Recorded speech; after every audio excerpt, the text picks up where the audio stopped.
Hi, sweetheart. This is an awkward situation.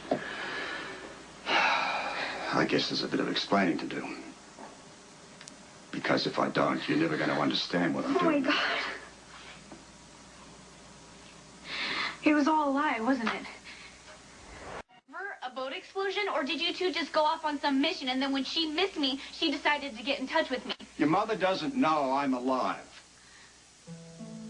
So you left her to grieve for you. You know, she lost her memory. She spent years trying to remember what happened. I need to explain this to you, otherwise you're never going to understand. You let me believe that you were dead. Or worse, you let me believe that you were brutally murdered. Why should I ever listen to anything you ever have to say again? Because still no longer your father. 1991.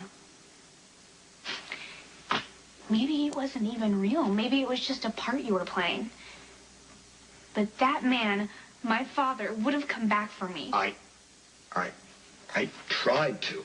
Another lie. If you wanted to, you would have found a way. You always did before. Your mother had never been black boxed before. She was a double agent, slated for elimination, kill on sight. Don't tell me that you faked your death to protect Mom. Look, if you don't... Now, we can keep on doing this. But unless you shut up and listen, you're never going to understand what happened.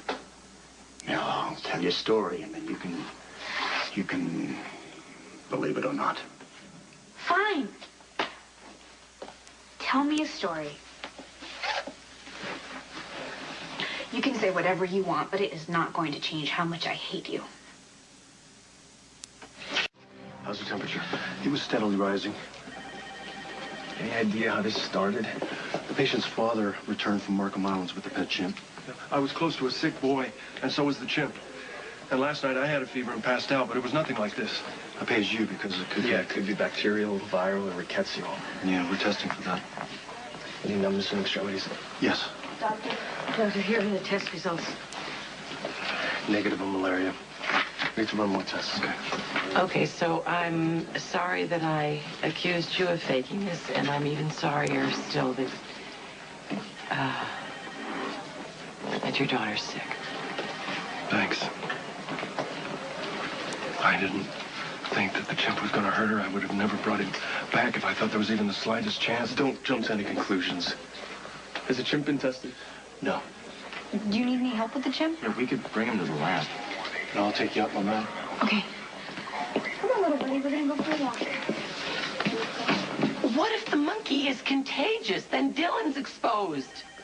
If the monkey's a carrier, he's already been exposed, along with everybody else who's come into contact. Elizabeth, need your help with this patient. Lulu? She's got a fever. Probably contagious. Her pet chimpanzee may be the carrier. We're testing the animal right now. Wait, if the chimp is a carrier, then we are all exposed. Lucky and Nicholas, too. Well, if it's the same thing, the fever passes quickly. At least it did with me and the kid in the Markham Islands. You sure you passed it? No, Dad, don't leave me. I'm here. Don't leave me. I'm not going anywhere, baby. No. I'm right here, right here. All right, we deal with the first question. Yeah. There was an explosion, but it wasn't caused by Faison. It was the work of the Bureau. So I guess they weren't exactly grateful for all your years of faithful service. Faison was an enemy of the state. Your mother was a security risk. He kidnapped her. He tortured her. Nobody ever believed that. He was an embarrassment, potentially kind of messy, so they got out the book and followed through on policy. Right, except no one died. I did. In every way that mattered. I was taken to a holding cell. They knew your mother'd survived because they had pictures. Apparently she had some kind of amnesia, brain damage. No one knew for sure.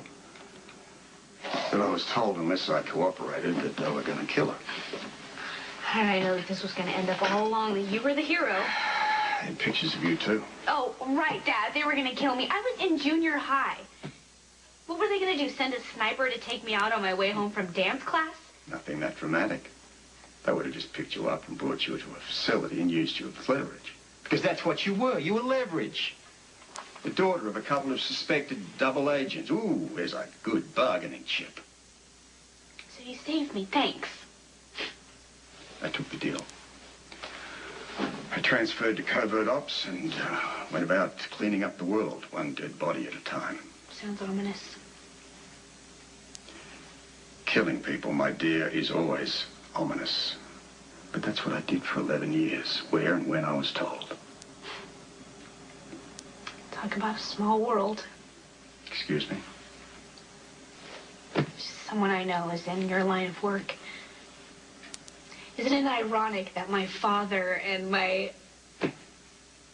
I'm sorry, I digress. You were killing people for 11 years. That must bring us to 2003. Change of administration. There's a new director. He owed me a favor, so I was let out of the deal. You were working in Paris at that point. 7th arrondissement, Rue de Tremplin, number 68. You came to see me? I knew the route you used to take to work. You used to stop at this funky little bakery twice a week. Pick up a chocolate croissant. That's supposed to win me over, that you came to see me in Paris between jobs? I'm sorry, but the only thing that really proves is that you could have left any time and you chose not to. Not because some agency was threatening my life, but because you were having too much fun with your work and you didn't want to quit. Did you run into Frisco on any of your spy sessions? No. Too bad. You guys could have compared notes. You know, Frisco bailed on Felicia and his daughters to work full-time for the WSB. Of course, he didn't pretend to be dead. You know, I'm not really sure what's worse. Because they can always hope for him to come home, but on the flip side, they know that they don't really matter.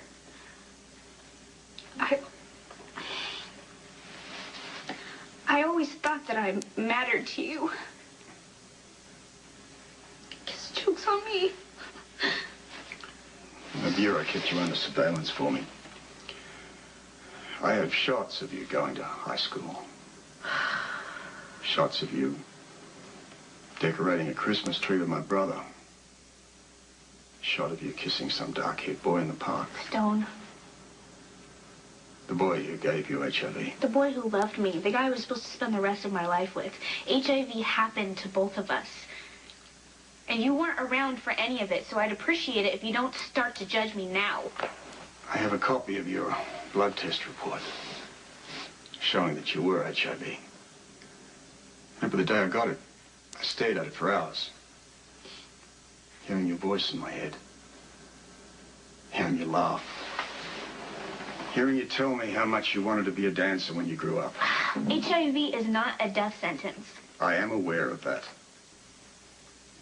I also know that your prognosis is hopeful. And that I can't do anything for you. So I decided to leave you with the childhood intact. Memories of a father that could do anything. That Robert Scorpio, he was a better man than I am. That's the father you deserved. Except he was a lie. No, he was all best intentions. Spies don't walk away from their past for too long. I tried. I tried to be a father to you.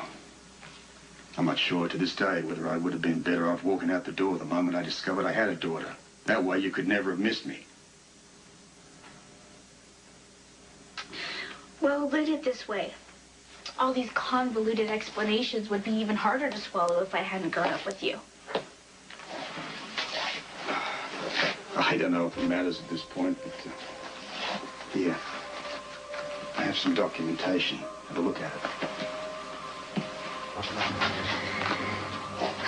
Ooh, medical rescue agency. I'm so impressed. It looks real. It is real. It's also the reason I'm here. Port Charles is at risk for a major epidemic.